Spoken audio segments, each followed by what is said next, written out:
Hello, dear Brianna and Brandon. I shouldn't be making this yet another little video for you. You've had quite enough of my face, even though it's hidden somewhat by the beard, by the glasses, and by the hat. But behind there is your professor. Now, I made a little video for you, which I'm going to upload shortly, and I made it very stupidly because it got cut off about 2/3 of the way through. I don't know how I managed to do that. And unfortunately, it means that what you get in this video is me telling some silly anecdotes about the fact that I know the descendants. I know personally the descendant of the playwright and the descendant of the person to whom he dedicated the play, the Earl of Montagu.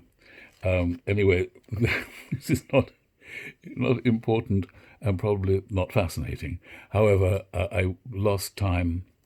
Oh yes, I'm just flipping through the beginning of the play, noticing that he was a fellow student of Jonathan Swift, this is Congreve, at Trinity College, proving yet again that it is the Irish who have been the singers of the language for the English, very much as the black people have been the singers of the language for Americans, for white Americans.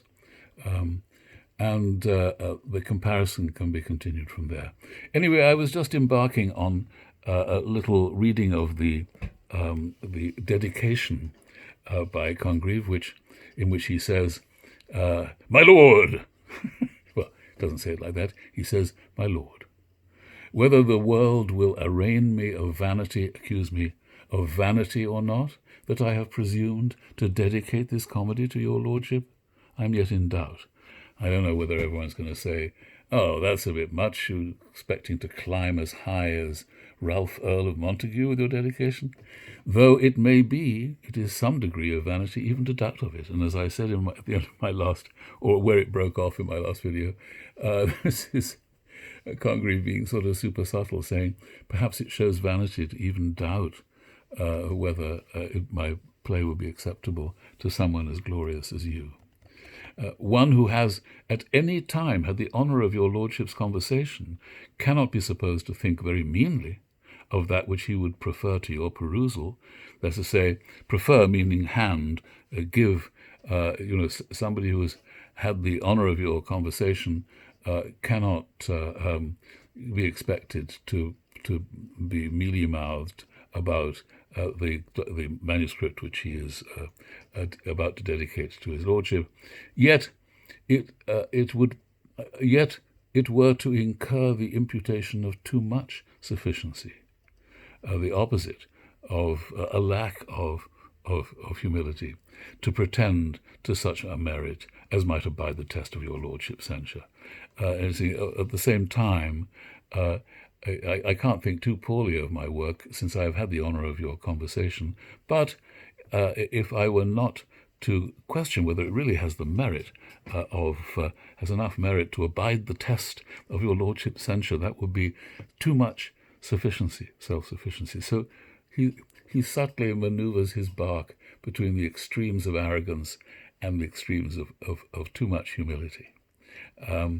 So then, after another paragraph of the same kind of thing, he mentions that it succeeded on the stage, which actually kind of barely did. It was almost beyond my expectation, for but little of it was prepared for that general taste which seems now to be predominant in the palates of our audience, and that is true. And here he makes some important points about comedy very quickly. Those characters which are meant to be ridiculed in most of our comedies, meaning the ones today, are of fools so gross that, in my humble opinion, IMHO, they should rather disturb than divert the well-natured and reflecting part of an audience. They're such idiots that you ought to be upset by them rather than find them funny. They are rather objects of charity than contempt, and instead of moving our mirth, they ought very often to excite our compassion. And observe the extraordinary beauty and balance of the language. They are rather objects of charity than contempt, and instead of moving our mirth, some lovely alliteration there, they ought very often to excite our compassion. wonderful balancing of words. This reflection moved me to design some characters which should appear ridiculous, not so much through a natural folly, which is incorrigible and therefore not proper for the stage, somebody who's stark staring mad or who stammers, who stutters. We should not be laughing at such people, as so much as through an affected wit. That's to say, somebody who poses as something that they are not. That's a proper subject for comedy, says he. A wit which at the same time that it is affected, put on, is also false. And this is a very important point. Who's the proper target of comedy? It's people who adopt a certain approach to the world rather than who are at the mercy of their own nature in some sense. So then he also adds, as there is some difficulty in the formation of a character of this nature, you have to make some effort to create somebody who is worthy of that kind of laughter.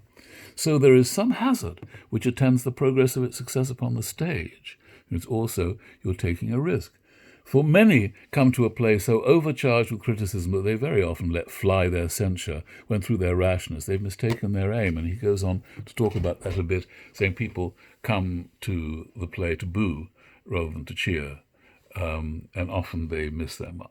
So he then talks a great deal about his models in the ancient world in terms of comedy, and he does follow Menander and Terence and the great and Theophrastes.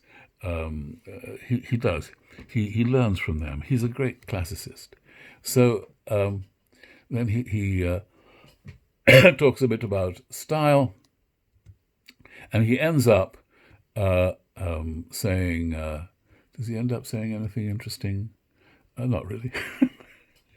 But I wanted to point out that requiring a noble and rich patron is interesting in terms of the plot of the play and of all plays of this period and of most plays of any period that are elaborate intrigues. They have to have money at the centre of it, just as his lordship's wealth, Earl of Montague, a wealth that has come down to some extent to my friend Johnny. He has a magnificent pile, beautiful house, with a lot of ancient paintings of his ancestors, but it's too much. They have a little house in London and wish, Caroline included, wish that they didn't have this huge, magnificent old house to try and keep going, try and find some way of paying the taxes and keeping it up. So that kind of wealth that Congreve knew 300 years ago as belonging to the House of Montague is a burden today. So on to the plot, and I was saying that there's money. There's an inheritance at the heart of the story, as you will have discovered or will discover. And it's a remarkable play in its way because this intrigue, with counter-intrigues and disguises and fake marriages and real marriages, it's all designed to get an inheritance out of a slightly batty old lady's hands and get it to the beautiful Millamant to whom it should by rights go. But over this, flying over it, as though it was an aeroplane flying over a civil war, is the romance between Mirabell and Millamant, and not an easy romance, the difficulty being nothing to do with the plot. Millamant never says to Mirabell, look, if you can't bring off this intrigue and bring me my money, I'm not interested in you. It's never that. It's never to do with that.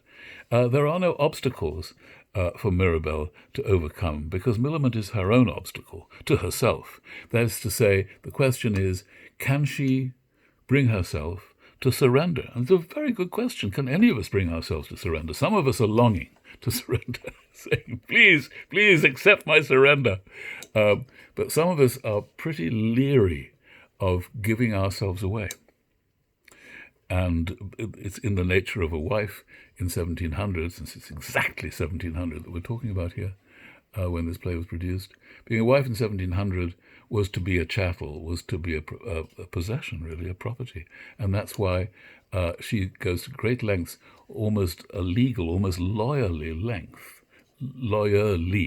lengths, as you'll have seen, to establish the terms of the marriage, not financial, but emotional. Remarkable. And to this day, I think it is the most elaborate planning of a future in the entire history of rom-com. It's the only one that I know of that takes seriously that happy ever after is not a simple matter. In fact, that is the subject of the play. What is happy ever after, actually? And this is a wonderful thing, as most rom-coms are not involved with. So the play starts in a chocolate house, which is also known as a coffee house. Obviously, the house of chocolates. It's not chocolates at all. It's the chocolate of the drink, which was as popular as coffee, if not more popular. And it says, Mirabell and Fainall rising from cards, Betty waiting. Betty is probably not called Betty. Betty is the name given to all serving staff. I don't think they all actually were called Betty by their masters, but in plays, a serving girl is always Betty. There's a Betty always. And some of them are sharp and smart, but they're still Betty. And Mirabell is a miraculous person, a person of great charm and beauty, as his name implies, and Fainall, as his name implies, he feigns, that's to say, he pretends, he fakes everything. He Fainall, F-E-I-G-N is the spelling of it, of the word to feign. And it's very interesting because it's only from the dialogue here that we get a sense of how it should be played. Mirabell says, "You are a fortunate man, Mr. Fainall." And Fainall says, "Have we done?" Mirabell says, "What you please, I'll play on to entertain you." "No," he says Fainall, "I'll give you your revenge another time, when you are not so indifferent. You're thinking of something else now, and play too negligently. The coldness of a losing gamester lessens the pleasure of the winner. I'd no more play with a man that slighted his ill fortune, that was, that treated with kind of calm his ill fortune, than I'd make love to a woman who undervalued the loss of her reputation." It's a wonderful image, and so beautifully written. Fainall speaks beautifully, like everybody in Congreve, and he's saying it's no fun seducing somebody who doesn't fight for their honor, and it's no fun beating you when you're not paying attention and you don't care. So you look back then at the dialogue, and you see that Mirabell is actually saying, well done. You're a fortunate man. You were a fortunate man, Mr. Fainall is saying. Good, well done. Well played. And Fainall is saying, is that it? Have we done? And Mirabell says, look, up to you. You want to go on playing? I'll go on playing. And Fainall says, no, not like that, because it's no fun beating you when you're paying no attention. And Mirabell says, you have a taste extremely delicate and for refining on your pleasures. You take very seriously what is worth winning. And you're going to refine your sense of that. And he also has to say that rather distantly, because Fainall says, prithee, why so reserved? Something's put you out of humour. And Mirabell says, not at all. I happen to be grave today, and you are gay. That's all. As happens between friends, you say to your friend, are you a bit depressed? And your friend says, no, not particularly. I'm just sort of... I'm feeling a bit sort of serious. I'm feeling a bit distracted. I mean, and you're in a sparky mood. It's just how it is. And Fainall's not buying it at all and says, confess, Millamant and you quarrelled last night. And it's very strong. Right at the beginning of the play, we get the plot. After I left you, my fair cousin, so Millamant is his cousin, has some humours that would tempt the patience of a stoic. What? Some coxcomb, some arrogant fellow, came by and was well received by her while you were there. And Mirabell says, Witwoud and Petulant were perfect names. Witwoud is somebody who would have wit but doesn't have it, and Petulant is just petulant. Sorry, I've lost my place, and I've got it back. Witwoud and Petulant, and what was worse, her aunt, your wife's mother, my evil genius, or to sum up all in her own name, my old lady Wishfort came in. And if you say Wishfort, well, not Wishfort, but if you say wish for it. You've got the name. It's wish for it. And she's wishing for wishing for carnal relations with our friend Mirabelle. She's wanting another erotic go-round in her life, and she's Lady Wish for it. So that already tells us all we need to know really about the play. And Fainall says she has a lasting passion for you. And he says, "What, then my wife was there?" And so then you start to see a little complicated story. Fainall's wife, we don't know who that is, and Mrs. Marwood, we don't know who that is. But these are important women. Mirabelle has had romances with a lot of these ladies, fashionable ladies, and this creates both problems and, in fact, to their credit, of the lady involved, actually, it also creates possible alliances which will help him out in some difficulty. So there's a great deal more talk between the two guys, which really lays out the plot. And Fainall says, "Look, if we're not going to play, I'm going to go off and watch other people play. I'll look upon the gamesters in the next room." And Mirabelle says, "Who are they?" "Petulant and Whitwood," says Fainall. And to Betty he says, "Bring me some chocolate." And he doesn't mean bars of beautiful Belgian chocolate. He means the drink. And he goes out. And Mirabelle says, "Betty, what says your clock?" She has must have a watch of some kind. They're usually pocket watches, and maybe she's got a nice pocket watch of her own. And Betty, never losing a chance for a joke or a taunt, says, "Turned of the last canonical hour, sir." It goes out. What she says, in effect, is, well, the hours, it's just past the hour. It doesn't tell him what hour. And he says, how pertinently the jade answers me. This is like Hamlet in the gravedigger scene, where Hamlet himself says, how very exact, how very precise this guy is, the gravedigger. And Mirabelle says much the same, how pertinently the jade is technically a name for a female horse, but it is really horses are rarely, if ever, referred to as a jade during the 16th and 17th and 18th centuries. It's usually just an insulting term for a woman. And he looking on his watch. So he has a beautiful pocket watch, comes out of his waistcoat. Or his vest, as you'd say, I think here. Almost 1 o'clock. Oh, you're come. And enter a footman, and Mirabelle says, although it looks in the edition I'm looking at as though it's a stage direction, that's wrong. It's Mirabelle speaking. "Well, is the grand affair over? You have been something tedious." An interesting way of saying you're a little late. You've been rather boring. You made me wait. You've been something tedious. I'd love to use that phrase. And then the footman explains that the plot is underway, a plot to marry a couple of people with consequences we don't know about yet.